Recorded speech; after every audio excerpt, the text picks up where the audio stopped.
ce troisième sujet, il est important pour vous, je crois, c'est la formation. Formation et intelligence artificielle. On va déjà expliquer voilà, quelle est la relation. On a deux invités. Alors, tous les deux, en fait, viennent de la recherche. Hein, c'est quand même aussi votre cas, Sun Lee. Mais vous venez aussi en tant que CIO d'une entreprise qui s'appelle Didask, que vous avez cofondée. Vous allez nous expliquer en quoi vous voilà, fabriquez des outils de formation. Margarida Romero, merci d'être avec nous. Vous êtes professeur des universités, on a rajouté le S, c'est fabuleux. Côte d'Azur, voilà, c'est l'université Côte d'Azur et aussi en Catalogne, d'après ce que j'ai très rapidement entendu. Ce qui interroge déjà pour commencer et pour aller vite, parce que j'aimerais bien vraiment faire passer vos questions et vous pouvez continuer à en poser grâce à la petite appli. Alors, je sais que ça ne marche pas pour tout le monde, mais sinon, essayez de voir avec votre voisin si ça marche sur son téléphone. Et pour pouvoir nous transmettre vos interrogations, elles sont très enrichissantes et j'espère que les organisateurs les garderont. Donc, première question toute simple. En quoi l'intelligence artificielle, ou ce qu'on appelle l'intelligence artificielle, on ne va pas tout définir, même si c'est toujours tentant. Donc, ne le faites pas. En quoi l'intelligence artificielle, ou ce qu'on appelle ainsi, re-questionne nos modalités de formation, finalement. Qu'est-ce que ça peut produire là, aujourd'hui, et peut-être dans un futur à moyen terme? On va commencer avec vous, Margarida. Oui, donc tout d'abord, merci de l'invitation. Je suis très heureuse d'être là. Et au fait, je voudrais signaler que l'IA existait avant ChatGPT.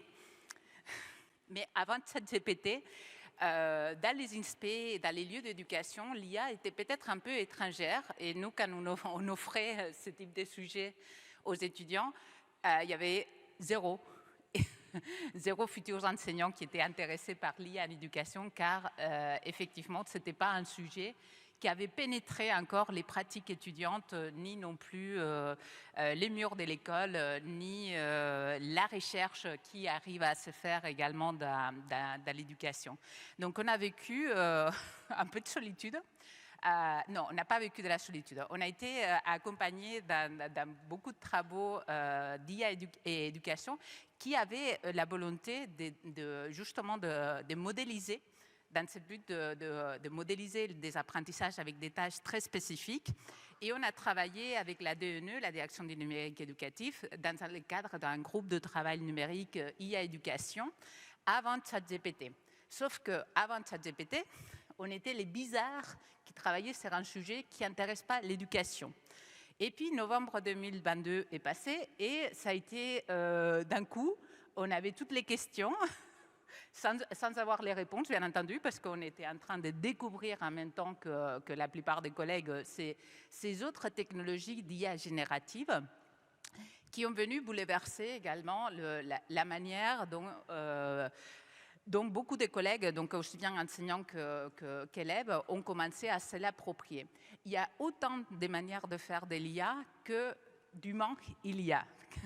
Pourquoi? Parce que c'est un outil et la manière dont on va l'utiliser dépend de notre compréhension qu'on a de cet outil, d'où l'importance de s'acculturer, de ne pas avoir de la pensée magique et de pouvoir comprendre voilà, qu'est-ce que c'est cet tas de données avec des algorithmes, qu'est-ce que ça fait et qu'est-ce que ça ne fait pas, pour pouvoir ensuite décider qu'est-ce qui est intéressant d'intégrer dans nos pratiques en tant qu'enseignant et que c'est intéressant d'utiliser également pour un élève. Est-ce que, par exemple, je peux prendre un document et pour une section que je ne comprends pas, demander à une IA générative de me réexpliquer ça de manière à que je puisse les comprendre. Okay? Donc, il y a plein d'usages. Mais en tout cas, je pense qu'on vit un moment qui est un moment fascinant dans lequel on est en train de voir beaucoup d'enseignants s'approprier de manière très intéressante ces outils. Et aussi des élèves qui sont en train de trouver des manières, parfois éthiques, parfois pas, donc on doit les accompagner, également d'utiliser ces outils pour pouvoir mieux apprendre et mieux comprendre certains aspects qui leur sont difficiles. Margarida, vous pouvez donner un exemple pour la formation, l'usage de l'IA, pour la formation des enseignants? pour la formation des enseignants. Par exemple, les programmes. Il y a au fait, faire une situation d'enseignement-apprentissage reste quelque chose de complexe et les programmes, c'est quelque chose de vivant. Donc, ça change. Ça, c'est quelque chose qui ne fait pas toujours plaisir, les changements, mais c'est quelque chose sur lequel on accompagne les enseignants sur le fait de considérer qu'un programme de formation, c'est un référentiel qui va nous aider, dans un moment donné, à aborder la manière d'enseigner une discipline selon un certain niveau. Le fait de pouvoir facilement aussi co-créer avec l'IA nous permet également, notamment avec des RAG, donc pas en utilisant une IA générative telle qu'elle, mais en lui donnant des documents précis qui correspondent à des documents officiels et des documents qui sont des qualités pédagogiques ou scientifiques, de pouvoir générer des séquences pédagogiques ou faire de la personnalisation. Donc, on arrive beaucoup plus facilement, un enseignant arrive plus facilement à pouvoir faire quelques esquisses, quelques brouillons d'exemples d'activités qui, par la suite, bien sûr, il va affiner, il va apporter tout son savoir professionnel pour décider qu'est-ce qui est approprié ou pas. Mais ça permet d'être un outil de co-création à la conception des situations d'apprentissage quand il est utilisé aussi avec des données qui sont appropriées. Ça veut dire qu'il y a un usage qui est intéressant et puis qu'il faut apprendre à s'en servir aussi dans le cadre éventuellement de sa formation initiale ou continue. Est-ce que ça correspond un peu à ce que vous pensez de l'apport de l'IA Sonly dans la formation des enseignants? Je vais commencer par cette question, j'en ai plein d'autres. On va pas toutes les donner d'un coup. Oui, totalement. Déjà, bonjour à tous. Oui, complètement. En fait, je pense que votre question, je pense que la réponse, c'est que l'IA peut servir à énormément de choses. Mais du coup, c'est un outil et donc il peut être très bien utilisé et avoir un impact énorme, comme il peut être très mal utilisé, en fait. C'est ça dont il faut avoir conscience.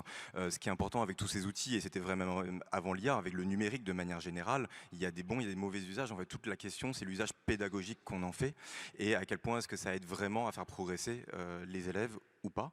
C'est vrai que nous, moi, c'est un peu l'approche que j'ai toujours eue. Moi, je suis chercheur. Enfin, là, je vais enfiler plutôt ma casquette de chercheur. Donc, moi, je suis chercheur à la base en économie de l'éducation sur les questions de contexte éducatif et inégalité scolaire. J'ai aussi publié des travaux de recherche en sciences cognitives sur les questions des mécanismes de l'apprentissage. Et donc, quand on a fondé Didasque, c'était avec cette idée, c'est de se dire en fait comment est-ce qu'on peut proposer et créer des outils qui proposent des usages du numérique qui suivent des recommandations, enfin qui permettent de mettre en place des pratiques pédagogiques qui ont été validées par la recherche scientifique comme permettant vraiment d'améliorer les résultats qu'on peut obtenir avec les élèves. Et effectivement, quand on s'intéresse du coup plus spécifiquement à la question de l'IA, en fait, on retrouve les mêmes problématiques qu'on avait déjà avec le numérique de manière générale, c'est-à-dire qu'on peut voir des mauvais usages. Donc, par exemple, pour un exemple concret, je vais prendre l'exemple canonique qu'on prend toujours en recherche sur la science cognitive, qui est le neuromythe des intelligences multiples et des styles d'apprentissage. Donc, je sais pas, vous avez plusieurs d'entre vous en ont forcément déjà entendu parler. C'est cette idée, donc c'est cette théorie de Howard Gardner sur le fait qu'il y aurait différentes formes d'intelligence. Vous savez, Howard Gardner, parce Howard que vous Gardner. parlez très vite. Pardon, excusez-moi, je vais parler un peu moins vite. Pour tous ceux qui, voilà. Donc c'est Howard Gardner qui est un chercheur. La théorie est fausse. Non, alors c'est plus compliqué que ça.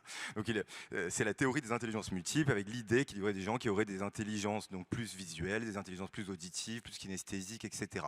Qui est une théorie comme une autre, elle n'a pas à être vraie ou à être fausse, en fait c'est une manière de se représenter les choses. On en a déduit, et il en a malheureusement déduit, un certain nombre de conclusions, et notamment les styles d'apprentissage, et donc l'idée que du coup certains apprendraient mieux de manière visuelle, d'autres plus de manière auditive, et d'autres plus de manière kinesthésique, qui est malheureusement une idée qui a été extrêmement répandue dans le monde de l'enseignement et de l'éducation, et donc sur lequel beaucoup de chercheurs se sont intéressés, et on a malheureusement démontré que c'était faux, que ça ne marchait pas. Vous prenez des élèves dont on estime ou qu'ils estiment être plus visuels ou qui ont des préférences plus pour des choses visuelles par rapport à d'autres plus auditives, vous tirez au sort des groupes et vous, à certains vous donnez un enseignement visuel, à d'autres un enseignement auditif, ça ne fait aucune différence, par exemple. Et donc, ça, pourquoi je le prends comme exemple? Parce que typiquement, dans les usages de l'IA qu'on entend souvent, il y a cette idée qu'on utiliserait l'IA pour adapter et personnaliser les parcours d'apprentissage en fonction des styles d'apprentissage de chacun. Et donc, moi, je vois beaucoup dans les organisations avec qui on travaille. Alors, nous, on travaille plus pour la formation pour adultes chez Didask. Et donc, on voit beaucoup de gens qui nous disent, mais moi, j'ai passé des années à essayer de mettre en place des outils numériques et des outils d'IA pour pouvoir faire ça, par exemple. Donc ça, c'est un exemple, mais je pourrais en donner d'autres. Les cartes mentales, par exemple. Les cartes mentales aussi, c'est un outil très utilisé dans le monde de l'enseignement, de l'éducation. Bon, alors c'est un peu plus ambigu sur les cartes mentales. Donc les cartes mentales, c'est très utile quand vous demandez à un élève ou à un apprenant d'élaborer sa propre carte mentale pour qu'il essaie de réfléchir à comment il se représente les choses et essayer de connecter les sujets. En revanche, montrer une carte mentale déjà faite à des élèves, ça a très peu d'impact. Voire ça a un effet plutôt négatif par rapport à quelque chose de bien structuré et de bien linéaire. Et on voit malheureusement, moi je le vois tous les jours, des formateurs et des enseignants utiliser l'IA pour les aider à générer une carte mentale qu'ils vont mettre à disposition des élèves. Donc il y a un énorme enjeu de formation. Il y a un énorme enjeu de formation qui sont quels sont les usages pédagogiques qui sont pertinents ou pas. Alors on ne sait pas tout dans la recherche, évidemment, il y a des choses dont on n'a pas la réponse, mais il y a des choses sur lesquelles on les a.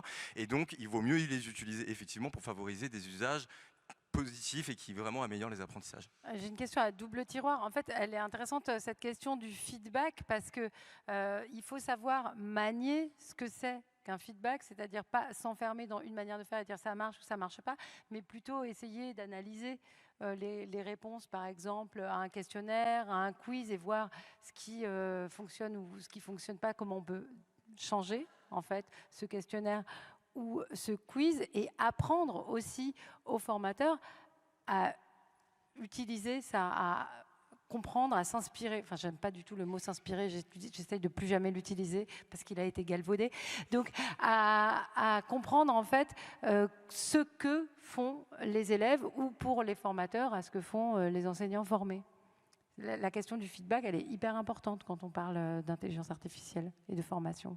Oui, oui, totalement. Alors après, bon, ça peut se situer à différents niveaux, mais bon, en tout cas, si on parle de feedback, par exemple, c'est probablement là, pour donner un exemple plutôt positif d'utilisation de l'IA, c'est probablement l'un des usages probablement les plus positifs qu'on pourrait faire aujourd'hui de l'IA si on suit les résultats effectivement de la recherche. Typiquement, on sait qu'aujourd'hui, si vous demandez, je pense, aux chercheurs en sciences cognitives et au monde de la recherche sur les sciences cognitives, quel est a priori, qu'est-ce qu'il faudrait faire en priorité s'il fallait, c'est probablement le fameux sujet de l'évaluation formative, c'est-à-dire qu'on fait globalement trop peu d'évaluations formatives par rapport à la place qu'a l'évaluation sommative, c'est-à-dire de proposer tout au long de l'enseignement beaucoup d'exercices durant lesquels les élèves peuvent s'exercer, appliquer, essayer par eux-mêmes, se tromper sans être notés, pour qu'ils puissent être dans un espace sécurisé dans lequel ils n'ont pas peur de faire des erreurs parce que ça ne va pas avoir de conséquences, parce qu'on sait que c'est l'une des sources de progression les plus importantes, les phénomènes d'illusion de maîtrise, de retour d'information et donc de feedback. Et donc le problème de ça, c'est que, en fait, quand on lui dit ça, bon, il y a des gens qui n'en sont pas convaincus, mais globalement, beaucoup de gens en sont convaincus aujourd'hui. Le problème, c'est un problème pratique, c'est qu'en fait, créer beaucoup d'exercices, c'est long, ça prend beaucoup de temps, c'est dur. Et en plus, il y a certaines disciplines où on voit à peu près bien comment faire, notamment dans les disciplines scientifiques. Bon, il y a quand même beaucoup d'exercices de mathématiques, de physique, de chimie. Quand on parle de faire plus d'évaluations formatives en français, au lycée par exemple, ou en histoire, c'est tout de suite un peu plus compliqué. Et donc, alors qu'il y a des manières de faire, il y a des manières de faire une dissertation, vous n'êtes pas obligé de demander tout de suite à l'élève pour la première fois de faire une dissertation en entier. Vous pouvez découper ça en lui demandant déjà, apprends à faire une bonne introduction. Qu'est-ce que c'est qu'une bonne introduction? Et d'évaluer juste sur ça. Le problème de ça, c'est que non seulement c'est long de créer tout ça, mais en plus après vous avez tout le temps de correction. C'est qu'à chaque fois vous devez faire beaucoup de corrections, et on connaît le problème de temps qu'on a avec les enseignants, et c'est là où l'IA est un outil fabuleux. C'est-à-dire qu'avec des outils bien pensés pour faire ça, vous pouvez intégrer beaucoup plus d'évaluations formatives et d'exercices corrigés pour que les élèves puissent s'auto-évaluer en permanence durant le temps de l'apprentissage et progresser beaucoup plus. Et ça détend complètement la question de la correction, parce que je pense que c'est pas pareil de ne pas être corrigé par un humain dans le cadre d'un exercice d'évaluation formative. On parlait d'éthique tout à l'heure, mais l'évaluation formative, je pense que, et non sommative, c'est aussi presque une question d'éthique de l'enseignement. Alors, même question sur, et vous pouvez revenir où vous voulez, au point que vous choisirez dans tout ce que vient de dire Sunli, mais sur ces retours, ces feedbacks qu'on a grâce au numérique plus largement, et peut-être encore plus finement grâce à l'intelligence artificielle, on peut affiner à l'infini la formation et l'enseignement. C'est au fait la formation à ce type de technologie pourrait être un peu comme essayer de courir, être un petit rat dans une roue et être toujours en retard. Et d'ailleurs, on a dans beaucoup d'actions de formation que nous avons fait dans l'Académie de Nice, on a beaucoup de collègues, des collègues cadres qui plutôt à la pause café viennent nous dire, en fait, j'ai la sensation que les trains est en train de passer et que certains enseignants font des choses, que des élèves sont en train de nous dépasser complètement et avec une sensation que ça va trop vite. Ça va trop vite et en plus, personne ne peut arrêter ça. Donc même les grands des GAFAM essayent parfois de dire non, il est moratoire, etc. Personne ne peut arrêter ça. Que peut-on faire? Moi, je crois profondément dans la capacité des enseignants à être des professionnels avec la capacité de décider. Et pour ça, il faut former, donc il faut qu'ils aient la base. Et avoir les bases en IA, ce n'est pas non plus sorcier. Il y a des initiatives comme la Maison de l'intelligence artificielle, Terra Numérica ou d'autres initiatives de formation où, avec une demi-journée dans lesquelles sont démystifiés des concepts sur qu'est-ce qu'un algorithme, qu'est-ce que sont les données, dans lesquelles les personnes viennent jouer avec différentes stations dans lesquelles il y a différents types d'IA et dans lesquelles il y a des médiateurs scientifiques qui vont aider à décortiquer et aussi à identifier les conceptions erronées que les personnes ont sur ces dispositifs. Par exemple, quelqu'un qui dirait que la machine est intelligente dans le sens humain.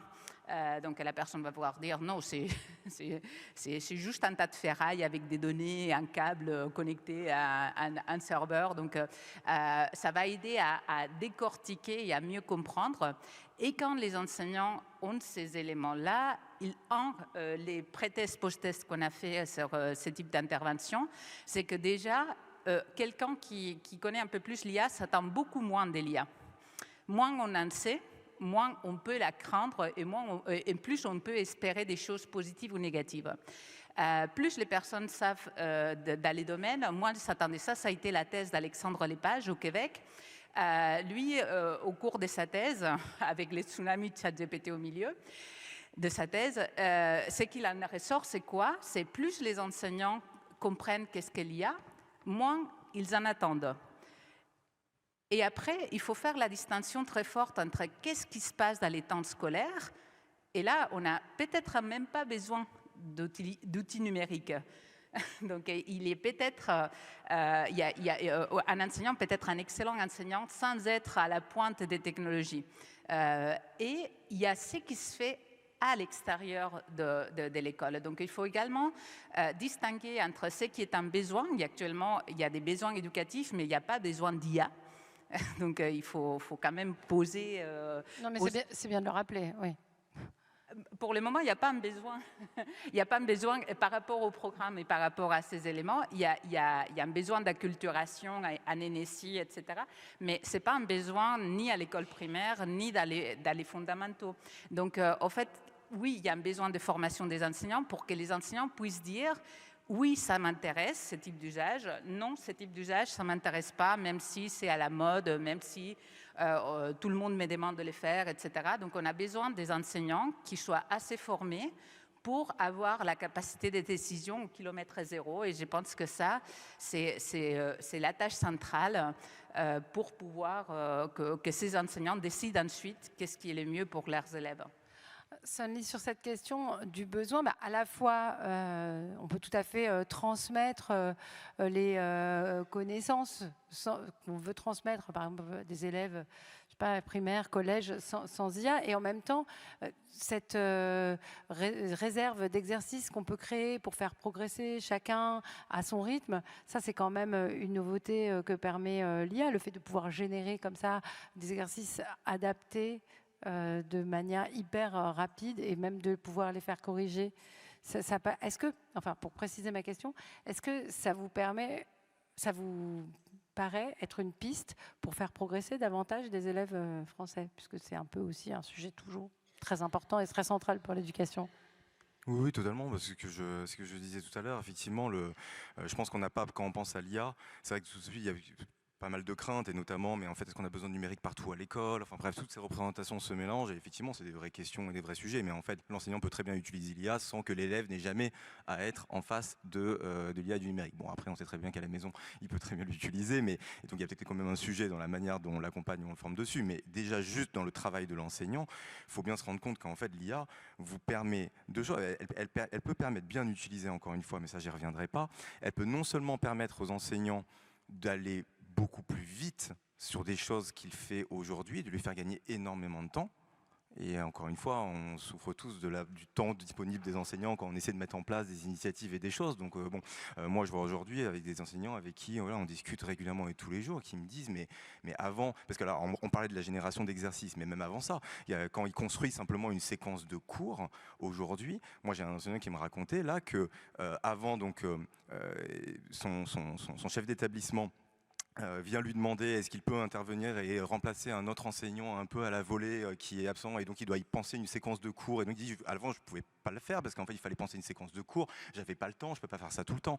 Là avec l'IA, il est capable de dire à l'IA bon voilà, j'ai 2 heures de cours à donner sur tel sujet, voilà à peu près le contenu que fait l'enseignant habituellement, moi voilà comment j'aime bien faire les choses, j'aimerais bien une séquence organisée plutôt autour de ci, autour de ça, parce que c'est ça moi ma pratique pédagogique, je te donne un exemple de séquence que moi j'ai pu faire sur d'autres sujets. Oui, l'IA est capable de faire ça. Et après, l'IA lui sort une proposition de séquence adaptée à la manière dont lui le ferait. Ça pose une énorme question, qui est une question professionnelle, mais éthique aussi. Est-ce qu'on est censé réciter un script et inverser presque la question du prompt? Est-ce que c'est l'IA qui nous donne un prompt de cours et c'est à l'enseignant de le dérouler, sachant que pour les professeurs, c'est assez important de ne pas se sentir être des exécutants? Là, moi, ce que je peux vous dire, en tout cas, des enseignants qui ont cet usage, c'est qu'ils ne se sentent pas du tout dépossédés de quoi que ce soit. C'est exactement leur vision et leur manière de faire qu'ils veulent. Sauf qu'en fait, s'ils doivent le faire à chaque fois pour tous les cours, de le faire, là, en fait, ils sont capables d'aller beaucoup plus vite. Et en fait, je pense que c'est aussi une représentation qu'on a. Si vous pensez à tout, je ne sais pas si vous avez, j'imagine beaucoup d'entre vous, voire tout le monde a sûrement utilisé ChatGPT. Ce qui se passe avec ChatGPT en réalité, et là où ça marche, c'est quand on est dans une itération avec l'outil. C'est-à-dire qu'on lui demande ça, et en fait l'outil nous sort quelque chose, et généralement ça ne s'arrête pas là. Je ne sais pas si vous êtes allé jusqu'au bout de la démarche, mais ce qui est intéressant, c'est qu'après vous dites ah non, c'est pas exactement ça, ça j'aime pas, c'est beaucoup trop long, ou ça je trouve ça pas du tout intéressant pour telle raison. Et là l'IA est capable de vous dire ah d'accord, bon écoute, j'ai réessayé dans ce cas, et qu'est-ce que tu penses de ça? Et en fait, moi je pense que ce travail itératif, il ne dépossède pas du tout l'enseignant de quoi que ce soit, et ça ne le remplace pas du tout dans quoi que ce soit. Il est justement, il met à plein pot, je trouve, sa personnalité et sa vision professionnelle du métier pour réaliser quelque chose qui lui permet d'aller beaucoup plus vite en étant aidé par un outil.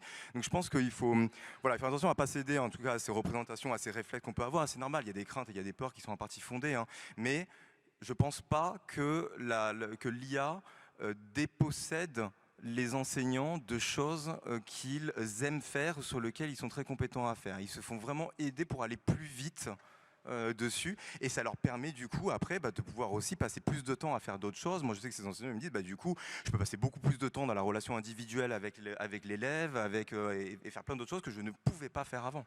Mais cette question, de toute façon, elle va revenir et vous allez l'entendre encore et encore.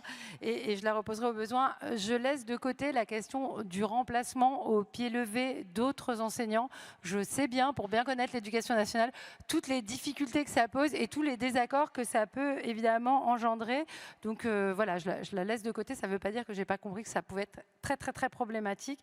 Je vous laisse en parler avec des syndicats de l'éducation nationale au besoin. Concernant le fait que ce soit une entreprise, bon, il y a l'université qui fait des recherches, il y a des entreprises qui aujourd'hui produisent des contenus, des entreprises privées. Ça peut aussi poser des questions en termes de formation. Qui intervient? Pourquoi? À but lucratif? Enfin voilà, qu'est-ce qu'on vend à l'éducation nationale? Mais cette question, je suis obligée de vous la poser puisque vous faites partie d'une entreprise. Donc comment vous vous positionnez dans un jeu qui est aussi économique? On a parlé des GAFAM, bon, vous n'en êtes pas là, mais comment on est un acteur économique de cet écosystème du numérique éducatif? C'est une question compliquée. Ça compte pour la formation, c'est un service public, l'éducation nationale. Non, mais bien sûr, totalement. Non, mais je dis que c'est une question compliquée parce que c'est pas une question qui est propre en plus à l'IA en général. C'est une question propre à tous les sujets au sujet du numérique en réalité. Moi, bon, alors déjà, juste pour clarifier les choses, moi en tant que Didasque, on est une solution, une plateforme de e-learning qui permet à des formateurs et en fait essentiellement à des entreprises. On s'adresse essentiellement à la formation pour adultes et on travaille aussi avec des organisations publiques, mais on n'est pas un outil. Certains nous utilisent, mais c'est pas notre cible dans le métier, donc on cherche pas à vendre. Donc au moins là, les choses sont simples et claires. Je n'essaie de rien vendre à personne. Il n'y a même pas, si vous allez sur mon site, il n'y a rien qui propose quoi que ce soit à des enseignants. Voilà, que ce soit clair. Donc nous, on propose une plateforme qui permet à des organisations qui ont besoin de former des adultes de pouvoir créer des formations e-learning facilement et rapidement et des formations qui respectent les recommandations de la recherche en termes de méthode pédagogique. Voilà, c'est ça qu'on fait. Maintenant, si vous voulez mon avis sur la question de la des entreprises privées de l'IA. Je pense que ce qui est compliqué, je partage complètement le fait que, que l'éducation nationale, c'est du secteur public, c'est important que ce soit du secteur public. Il y a tout un ensemble de problématiques autour de ça qui sont énormes en termes de souveraineté des données, en termes de sécurité, etc. Des choses que les entreprises ne peuvent pas internaliser en tant qu'entreprise privée. Bon, que ce soit clair. Maintenant, la problématique, il faut être conscient, c'est que, et notamment pour l'IA, c'est que ces outils numériques et les outils d'IA, tout le problème vient du fait qu'ils demandent des investissements technologiques importants. Ça vient de là, au fond. S'il n'y avait pas besoin d'investissements technologiques importants pour proposer un outil numérique, il n'y aurait aucun problème. On ne parlerait pas de ces sujets. Je peux dire, dans l'État et dans le secteur public, on arriverait à créer des outils tout aussi performants. Le problème, c'est que ça demande des investissements énormes. Et en plus, c'est vrai que ça demande une forme d'agilité dans la conception et dans l'innovation, parce que c'est un secteur qui va très vite. Et c'est vrai que le secteur public a plus de mal, pour des raisons normales et évidentes, à s'insérer dans cette vitesse d'innovation technologique. Et donc, dès lors qu'on a besoin effectivement de dizaines, voire de centaines de millions d'investissements technologiques pour réussir à créer des outils de ce type, il faut aujourd'hui, j'aimerais bien moi aussi, mais aujourd'hui, il n'y a que le secteur privé et le capitalisme qui est en mesure de faire ces investissements et donc de proposer des outils et qui permettent d'avoir le jeu de la compétition, effectivement, qui permettent aux meilleurs outils de s'en sortir et de survivre. Il n'y a que ça, on ne peut rien, c'est celui qui permet de faire émerger ça. Et donc ensuite, une fois que ça, je pense qu'il faut en prendre acte. C'est pas la peine d'essayer de se dire, enfin moi je pense qu'il ne faut pas essayer de se leurrer à imaginer qu'on arrive à concurrencer ça. C'est tellement puissant pour pouvoir produire en fait la meilleure solution que c'est très compliqué de faire autrement. En revanche, après, il y a une véritable problématique, une fois que ces outils existent, de comment on contractualise entre l'État et le privé pour tenir compte de toutes les spécificités du secteur public en termes de souveraineté, de sécurité, etc., comme je le disais, pour que on puisse avoir un usage sain au sein du secteur public, quoi. Mais c'est deux sujets qu'il faut séparer, à mon avis, si on ne veut pas tout mélanger. Parce que imaginez en revanche de se dire le secteur privé, il faut pas, et donc il faut pas utiliser d'outils privés, et donc il faut que, on va pas s'en sortir. Non mais je vous rassure, hein, les manuels scolaires, ils viennent pas d'entreprises publiques, ni les chaises et les tables en fait. Évidemment, c'est pas la première fois dans l'histoire de l'école qu'on réfléchit à cette question, et en même temps, on est bien obligé de vous la poser. Parce que ce serait bizarre de faire comme s'il n'y avait pas d'intérêt économique, alors pas spécialement que pour vous, et pas spécialement chez vous, on l'a bien compris.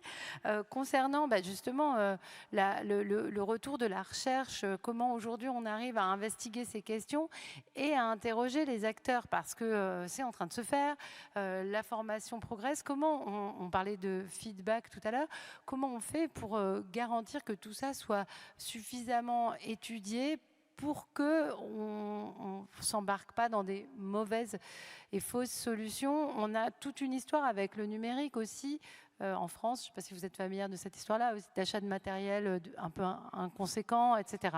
Je ne m'étends pas, mais vous savez tous de quoi je parle. Je connais, ouais. Malheureusement, je connais les marchés, etc.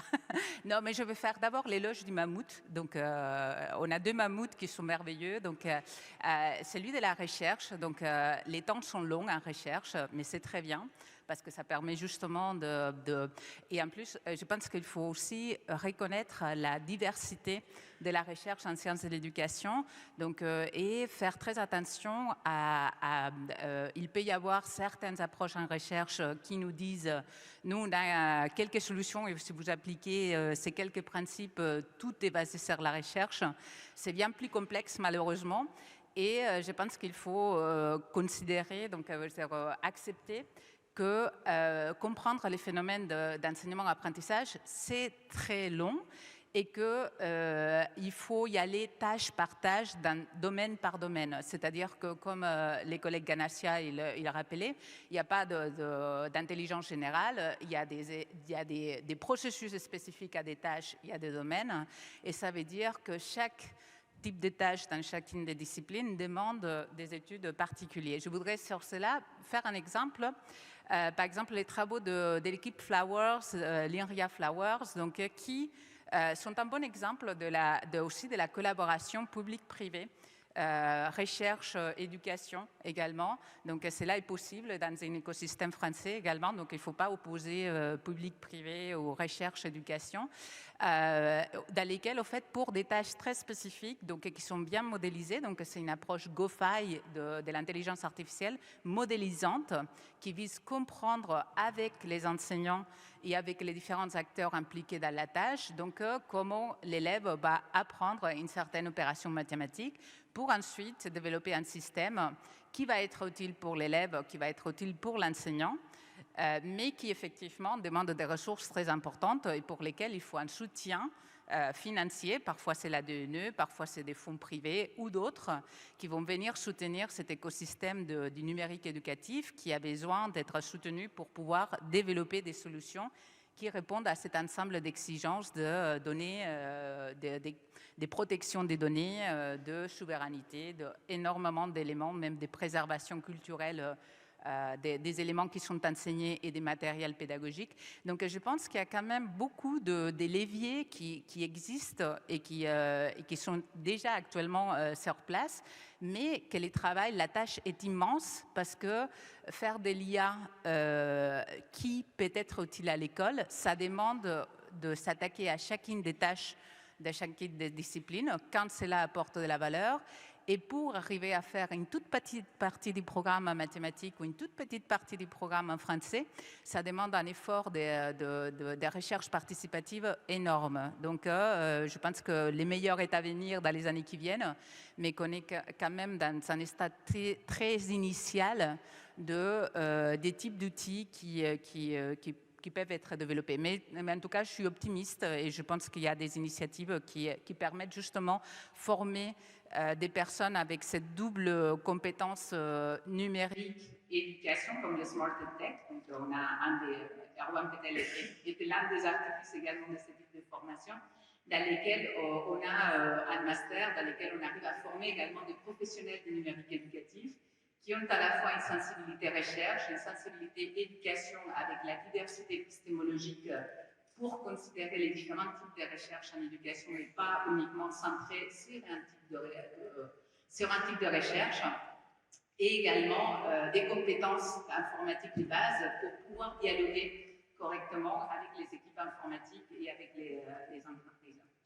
Ce qui est intéressant aussi, pour revenir à ce qu'on disait tout à l'heure et le lien à ce que vous venez de dire, c'est que il y a beaucoup d'innovations qui viennent du terrain. Évidemment, ce n'est pas technologique, mais sur les usages. Et on l'a vu avec le numérique, beaucoup d'enseignants et de formateurs se sont appropriés des outils et ont créé des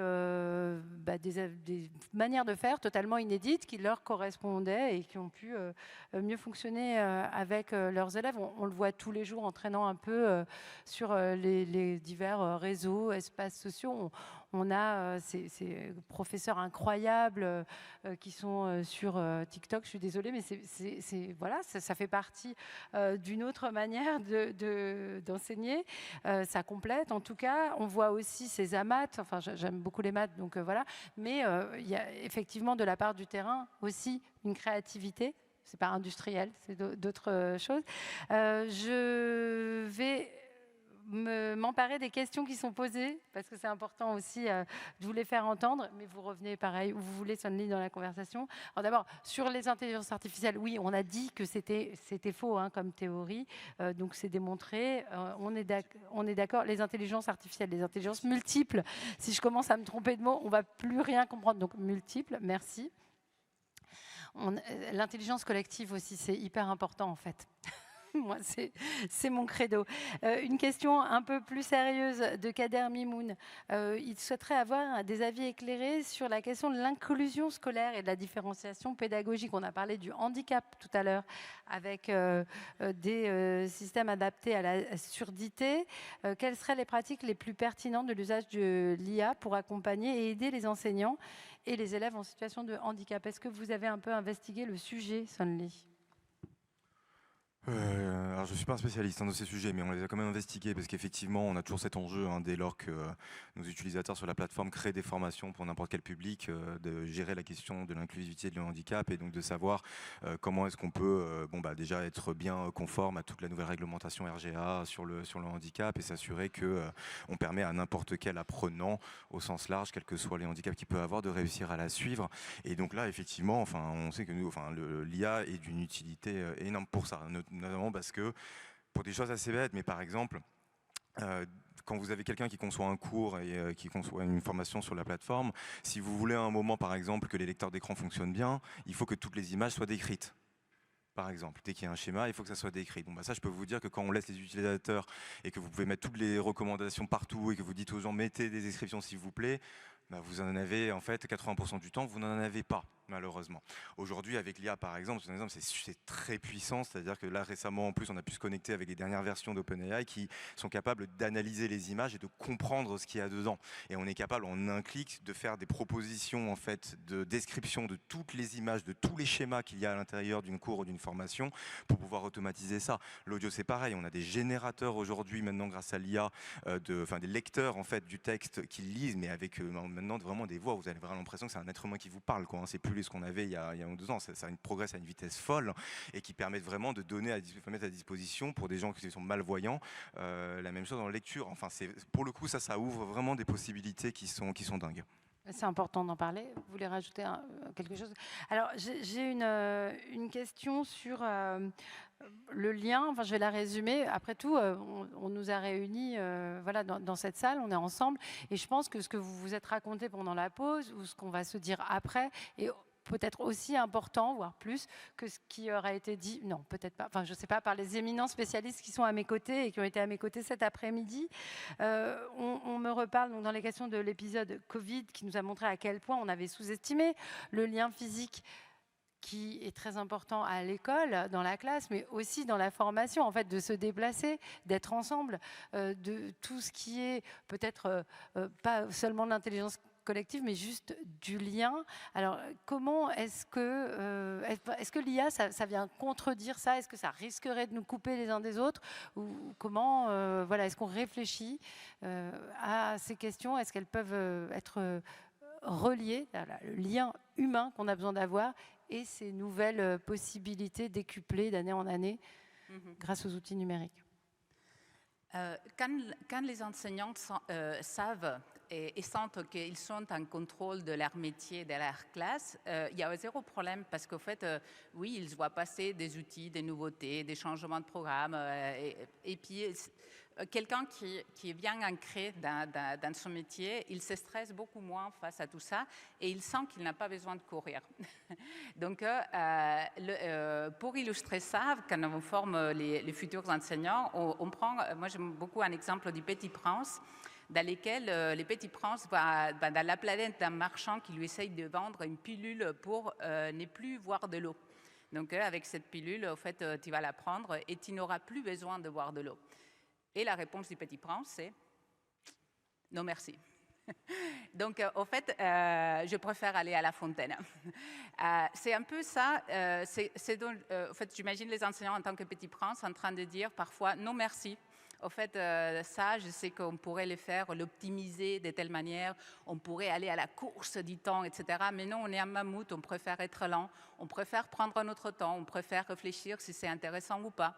Donc, je pense que les enseignants, on doit leur donner les outils et la formation pour, par la suite, décider quelles sont les pilules qu'ils décident de prendre et quelles sont les pilules qu'ils vont dire non merci ou non, pas pour le moment. Je laisse les autres innover et puis quand je veux voir si ça fonctionne, je vais alors m'intéresser à ça. Mais je pense que l'agentivité, cette capacité d'agir des enseignants doit être vraiment encouragée. Et pour les faire, il faut qu'on les forme d'une manière à qu'ils puissent comprendre qu'est-ce qui est important par rapport au programme et par rapport au lien avec les élèves, quels sont les besoins de leurs élèves également d'appartenance, des reconnaissances, etc. Comment donner du feedback d'une manière constructive et positive, comment engager les élèves dans les activités. Et que toutes ces nouveautés qui apparaissent et qu'on a la sensation de devoir maîtriser, c'est juste des éléments qui pourraient éventuellement être intéressants ou pas, mais que voilà, on doit pouvoir avoir le temps de décider si ça nous intéresse ou pas. Deux dernières petites questions, car le temps file, mais à une vitesse. Alors, peut-on sanctuariser, et faudrait-il le faire, des enseignements avec IA ou sans IA? Donc ça revient toujours, c'est intéressant de le noter aussi. Et peut-être, là je pense que vous aurez des précisions à nous donner, parce qu'on a commencé à en parler, Sonli, comment repenser l'évaluation avec l'IA? Sur la question de sanctuariser ou pas, bon, encore une fois, je pense qu'il faut quand même distinguer toujours dans notre esprit la question de céder de l'IA pour concevoir sa séance, qui elle-même peut être avec l'IA ou non, encore une fois, hein, dès lors que c'est pour s'aider à concevoir du contenu voilà, pertinent pour une séance avec ensuite on fait tout de manière humaine avec du papier, il n'y a pas de problème, hein, je veux dire, l'IA peut vous aider à faire des tas de choses super, vous lui donnez une base d'exercice par exemple, vous avez besoin de plein de variantes par exemple, de le mettre du même exercice, typiquement, c'est long à faire, hein, quand vous devez le faire en tant qu'enseignant, et c'est très très utile pour la différenciation pédagogique, parce que quand vous avez des élèves avec des niveaux très hétérogènes, vous êtes quand même bien content d'avoir des banques d'exercices qui vont permettre aux élèves par exemple qui sont plus avancés d'aller plus vite et de ne jamais être à court de contenu par rapport aux autres. Mais ça, une fois que vous avez utilisé l'IA, après, il y a plus vous l'avez plus dans la classe. Et après, donc, il y a la question de l'utiliser l'IA. Effectivement, mais c'est comme le numérique, je dirais, dans la classe. Oui, je pense que c'est très bien. Je pense que c'est très utile de se dire que c'est important que le numérique et l'IA ne soient pas présents partout durant les temps avec les élèves, notamment pour la raison que vous avez dite, qui est qu'il y a toute une partie aussi où c'est très important de privilégier, je dirais, les temps d'échange entre humains, etc. Parce que ça fait partie de ce pourquoi on éduque nos enfants. Donc c'est important. Mais ceci dit, je dirais quand même que l'utilisation de l'IA n'exclut pas qu'il y ait des échanges humains. C'est-à-dire qu'aujourd'hui, j'ai des exemples, moi, d'enseignants et de formateurs, qui pensent des choses avec des activités de groupe qui se font en séance, en classe, avec l'IA, où les élèves échangent ensemble et ensuite ils interrogent l'IA pour demander des retours, etc. ensemble, et puis après ils rééchangent entre eux et ils échangent sans que l'enseignant ne puisse pas entre tous les groupes quand il y a trop d'élèves par exemple. Donc en fait, l'un n'exclut pas l'autre en réalité. Mais voilà. Peut-être juste avant que le temps file, parce que je m'en voudrais quand même de ne pas le citer, parce que c'est quand même le sujet, était la question de la formation des enseignants à tout ça. Je voulais juste dire à tout le monde, pour ceux qui l'ignorent, que donc Didasc, on est à la tête d'un gros projet qui s'appelle Siconum, qui est un projet qui est donc on a été lauréat en fait d'un AMI de compétences et métiers d'avenir pour la formation des enseignants au numérique, incluant l'IA, dans lequel on conçoit des contenus de formation. Donc on est avec 16 partenaires, dont 4 académies dans le secteur scolaire, l'Académie de Versailles, de Grenoble, de Poitiers et d'Aix-Marseille, dont l'idée est de proposer en fait des contenus, enfin des formations au numérique et à l'IA, qui soient basés justement, enfin qui ont été co-conçus avec des chercheurs en sciences cognitives de notre équipe, mais pas seulement, pour essayer de promouvoir des usages qui soient des usages, voilà, dont on pense qu'ils ont vraiment un impact positif sur les élèves, et penser aussi avec des acteurs de terrain et des enseignants. On a les Coniclass qui sont avec nous dans le consortium. Donc ces formations-là, elles vont être proposées prochainement à n'importe quel enseignant à travers la plateforme Magistère, n'importe quel enseignant de France. Est-ce que je pourrais aller voir ce qui se passe, par exemple, en tant que journaliste? Tout à fait, dans la première version qui va sortir, qui va être proposée, je pense que la première version pilote va sortir là début probablement 2025, et donc sur tous ceux qui ont accès à Magistère pourront y accéder, et après c'est des contenus qu'on va améliorer. Ça commencera la première version pour les enseignants de cycle 3 et 4, et ensuite on va décliner dans les années qui arrivent une version pour les enseignants de lycée, une version pour les enseignants plus de cycle 1 et 2, parce qu'il y a quand même des spécificités sur les questions d'usage numérique pour ces deux populations qui sont un petit peu différentes. Mais voilà, mais ce sont des contenus qui sont purement gratuits et accessibles à tous les enseignants pour essayer de promouvoir tout ce qu'on viendra de se raconter. Et pour juste sur l'évaluation, pour l'évaluation prolonger, parce que c'est comment on pourrait repenser l'évaluation. Je sais que vous aviez commencé à en parler, mais si oui, sur l'évaluation personne ressent le besoin de poser la question, c'est peut-être qu'elle avait envie de précision. Tout dépend de ce qu'on appelle l'évaluation. En tout cas, si on alors, déjà, ça va permettre de faire beaucoup plus d'évaluations formatives par rapport à la sommative. Ça, j'en ai déjà parlé. C'est tous les exercices. Et après, sur l'évaluation en tant que telle, oui, moi, je pense que ça peut beaucoup aider. Notamment, il y a plein de dimensions dans lesquelles ça peut aider. Ça peut permettre de créer des variantes facilement aussi. On a le problème aussi quand on a besoin de créer des variantes de la même évaluation, l'IA est très forte pour ça. Elle peut permettre de faire des choses aussi qui prennent du temps, qui sont pas toujours simples à faire en tant qu'enseignant, qui est par exemple d'objectiver des grilles d'évaluation. Typiquement, c'est le genre de choses que fait très bien l'IA également. Vous lui donnez des évaluations et vous lui donnez par exemple votre correction.